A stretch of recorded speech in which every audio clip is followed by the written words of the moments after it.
안녕하세요. 오늘의 이야기 바로 시작해보죠. 우리가 아주 오래된 의학 서적을 본다고 할 때 보통 뭘 찾을까요? 신기한 약초라던가 기발한 치료법 같은 거겠죠? 근데 만약에 말이죠. 그 책들이 단순한 처방전 목록이 아니라 지금은 완전히 사라져버린 어떤 거대한 사고의 시스템 그 자체를 담고 있다면 어떨까요? 자, 바로 이 질문이 오늘 우리가 파헤쳐볼 미스터리의 핵심입니다. 조선시대의 그 두꺼운 의학고전들, 과연 그냥 증상과 약을 나열한 목록에 불과할까요? 아니면 그 안에는 병을 이해하고 판단하던 지금은 잊혀버린 하나의 운영체제가 숨겨져 있는 걸까요? 오늘 우리는 이 질문의 답을 한번 찾아가 보려고 합니다. 그래서 아주 획기적인 프로젝트가 시작되는데요. 이 오래된 책들의 표면, 그러니까 개별적인 치료법, 그 너머를 한번 들여다보기로 한 거죠. 이 프로젝트의 목표는 정말 대담했어요.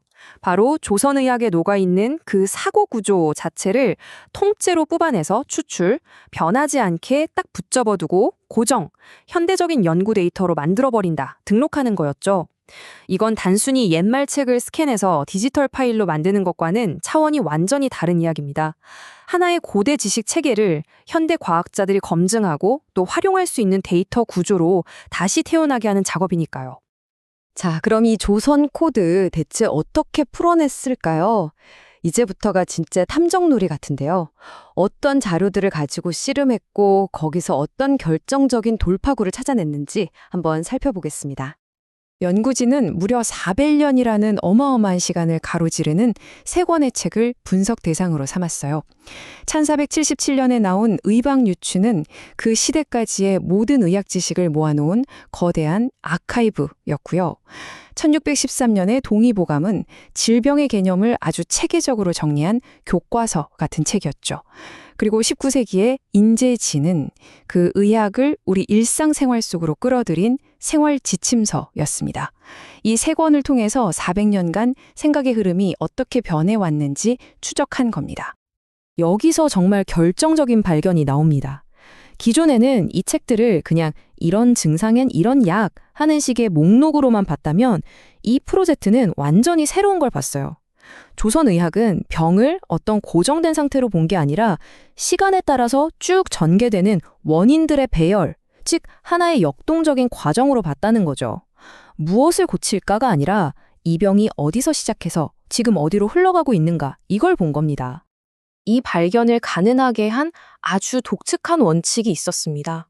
바로 문장이 스스로 말하게 하라는 건데요.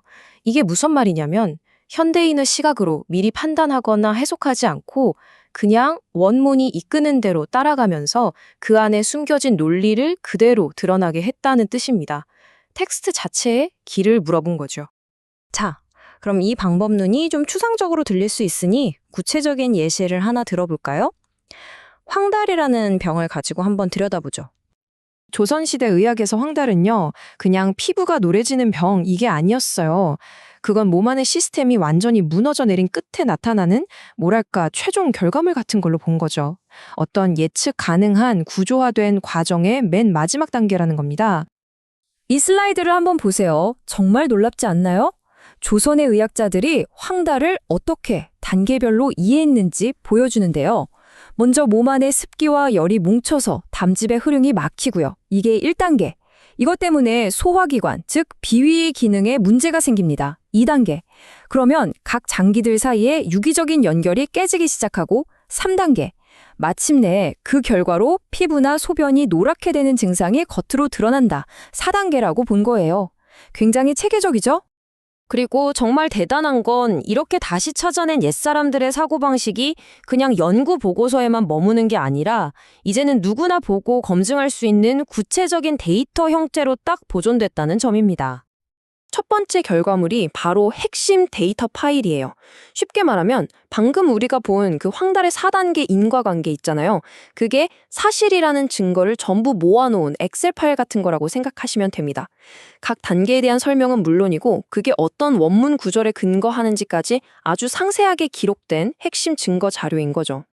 두 번째는 스키마인데요. 이건 일종의 데이터 사용 설명서나 지도 법례라고 보시면 아주 편합니다. 이 데이터에서 습열이라는 단어는 이런 뜻으로 썼고 장부의 연결이 약해졌다는 건 이런 기준으로 판단했다는 식의 규칙들을 꼼꼼하게 적어 놓은 거죠.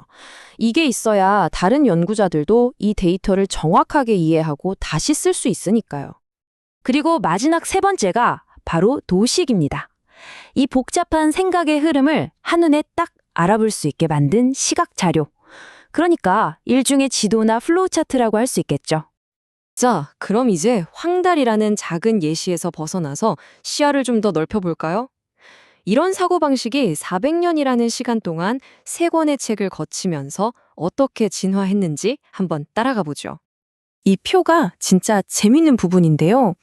400년을 거치면서 지식이 그냥 더 좋아졌다, 발전했다 이런 개념이 아니었다는 겁니다.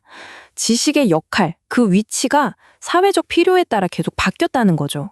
이걸 재배치라고 표현하는데요. 의방규칙은 가능한 모든 이론을 모아놓은 아카이브 역할을 했고 동의보감은 그중에서 핵심 원인을 중심으로 지식을 정리한 교과서가 됐습니다. 그리고 인재지는 그 표준화된 지식을 다시 우리 일상으로 가져와서 적용하는 생활지침서로 그 위치를 바꾼 겁니다. 자, 그렇다면 이 옛날 생각의 틀을 이렇게까지 공들여서 복원하는 거 지금 우리한테 도대체 무슨 의미가 있을까요? 이 프로젝트가 진짜로 이뤄낸 성과는 뭘까요? 첫째, 조선의학이 단순한 처방전 모음이 아니라 원인의 흐름을 꿰뚫어보는 배열의 의학이었다는 걸 다시 발견했고요. 둘째, 그 막연하게만 느껴졌던 판단의 논리를 이제는 누구든 검증할 수 있는 디지털 데이터로 만들었다는 겁니다. 셋째, 이건 그냥 옛날 기록이 아니라 역사, 의학, 심지어는 인공지능 연구에도 쓸 수 있는 새로운 자원이 됐다는 거죠. 그리고 가장 중요한 것, 이 모든 자료가 KST의 데이터 플랫폼 데이터온에 공개돼서 누구나 직접 들어가서 볼 수 있다는 점입니다. 그러니까 이건 그냥 박물관에 있는 유물이 아닙니다. 현대 기술로 분석할 수 있도록 완벽하게 준비된 다시 쓸 수 있는 지적 운영체제인 셈이죠. 과거의 지혜를 빌려와서 지금의 문제를 풀 수 있는 새로운 도구가 우리 손에 쥐어진 겁니다. 오늘 이야기는 여기까지입니다. 마지막으로 이런 질문을 던져보고 싶네요. 과연 이렇게 우리가 다시 해독해주기를 기다리고 있는 옛사람들의 위대한 사고방식이 또 얼마나 많이 세상 곳곳에 잠자고 있을까요? 한 번쯤 생각해볼 문제 아닐까요?